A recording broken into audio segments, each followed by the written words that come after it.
Have you ever struggled with past shame or anger or maybe even trauma during your formal sitting still practice? If so, this video is for you. Hello, my friend. I hope you are well. My name is Matt Tenney. I'm the author of The Magic of Mindful Self-Awareness: How to Stop Overthinking, Clear Your Mind, and Be Happy Almost All the Time. On this channel, I help people apply the practice of mindfulness and mindful self-awareness to be happier, less stressed, and more effective. I look forward to helping you as well, my friend. This video is in response to a comment that was left in one of the videos on this channel by a subscriber named George. So George was asking, how do you deal with past shame or anger during your sitting still practice? And I would like to add to that and perhaps even talk about how to deal with past trauma. Now, this is very, very common for people to ask about this because what happens is if we're practicing correctly during the sitting still practice, we are not focusing intensely on an object, or if we are, it's for a very short period of time, just as a skillful means. What we're doing is we have this general awareness of the body and the mind, and we're allowing things to come up. And inevitably, if we've had some type of past shame or anger or trauma of some type, those things are going to come up into conscious awareness, even if they've been repressed for years. Now, if you've had significant trauma in your life, I do recommend that if you're going to do intense sitting still practice, that you practice with the guidance of a licensed therapist. Not because I think there's any real danger in almost all cases. The issue is more of just that it can be kind of scary when these things come up, and it can be very helpful to have the guidance of a therapist who is skilled both in trauma and in some type of awareness practice to help guide you through it. I don't mean to scare you away from sitting still practice. That in reality, it can be the most healing thing you can do because you're going to allow these things to come up and see that they are not you, that they don't define you. These are things that are just stored deeply in the mind and the subconscious, and oftentimes even in the body. These things can be stored in tension in different areas of the body. And as these things unwind, it can be incredibly healing. It's just that in the short term, it can be a little scary. So the guidance as a whole is to, in the short term, when these things come up, is it's very, our natural tendency is to do one of two things. We either fuel what's coming up, we either fuel the past shame, the past anger, or maybe even the trauma by talking to ourselves about what's happening. We're trying to talk our way out of what is happening. And this just continues to stir things up. It continues to strengthen our identification with the ego. And this pulls us into what could be an endless thought loop and a lot of suffering.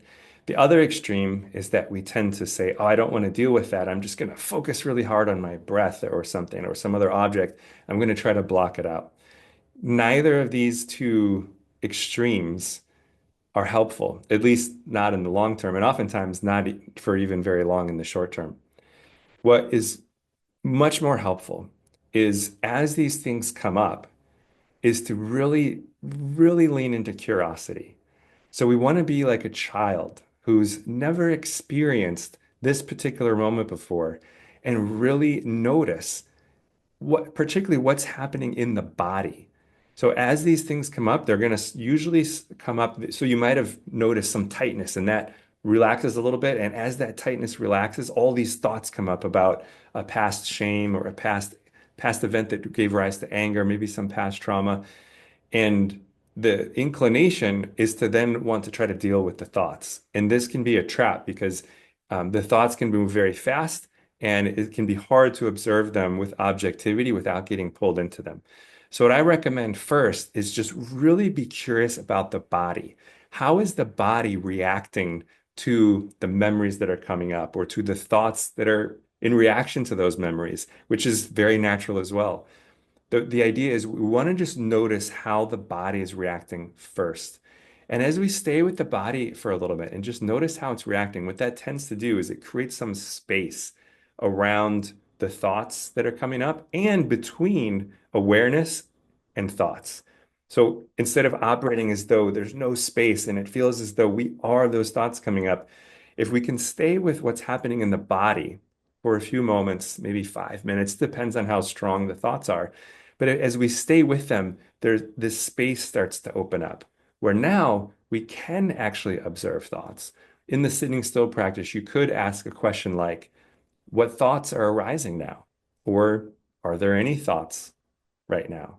Is there any thinking right now? These types of questions, what they do is they turn awareness toward the thoughts and really create this sense of objectivity. And then what happens is we can actually see these thoughts arise and pass away. And we start to develop this wisdom that these things that have happened or the thoughts that are coming up in reaction to these things that have happened in the past are just one more piece of the puzzle of the ego. They're just our ego is just this pasted together bundle of thoughts and memories and emotions. And as we see this bundle, as it starts to open up and have more space in between the individual components and more space in between awareness and these components, it starts to become more and more clear that these components, this bundle of thoughts and emotions that we call the ego, this is simply not what we are. These are just things arising and passing away that are very, very natural. The human body is a sensitive creature. It's a basically an organ. It's very sensitive, right? And when it's been exposed to stimulation that are scary or that provoke anger, it's it stores those things to help protect itself in the future, right? And as we start to see these things more objectively, it starts to become more and more clear that this body that is always changing is not ultimately what we are. The thoughts that it creates are not ultimately what we are. It's what we are, a part of us for this short time that we have here as in this miracle of being alive as a human. But ultimately, this is not what we are. Our true self is always at peace, regardless of what's happening in the body, in the mind. Our true self is always at peace. It's never suffering. And so when we can wake up to that perspective of being our true self, that aspect of ourselves that is aware not only of the body, but of thoughts, that can see visual images objectively, that can hear the inner voice as though we're listening to some other voice on a speaker or through earbuds. That is when we are being our true self without adding this identification to the ego. And in any moment that we're experiencing that, it's a moment of freedom. So I'd invite you to notice when you are just simply objectively aware of what's happening, when you're objectively aware of emotions, when you're objectively aware of the thoughts that you see in the mind, the thoughts that you hear, even if it seems like that is you, that inner voice, and you notice, oh, wait, I can actually hear it. I can listen to that voice. What do you notice? I think if you really pay attention, you'll notice there might not be this amazing joy. There might not be thunderbolts, in the sky. But I'm very confident that if you reflect and you pay attention, you'll notice that there are no problems. There is just peace. And that is because you're being your true self without identifying with these temporary parts of ourselves that suffer a lot, they're subject to the ups and downs of life, to all of the pain. And this is freedom, my friend. It's not some forever thing, right? None of us might ever be forever free from suffering, but it's quite possible for everyone in a matter of moments to recognize that you can be free on demand just by following this guidance of first just being curious about what's in the body, seeing that objectively. As the thoughts slow down, seeing those objectively, listening to those thoughts, seeing the mental images. And in any moment that we have that perspective of mindful self-awareness, we are free. I hope this video was helpful for you. If you have a question about the practice of mindfulness or mindful self-awareness, please be sure to subscribe to this channel and leave your question as a comment in one of the videos on the channel. I'll do my best to answer that question or one like it.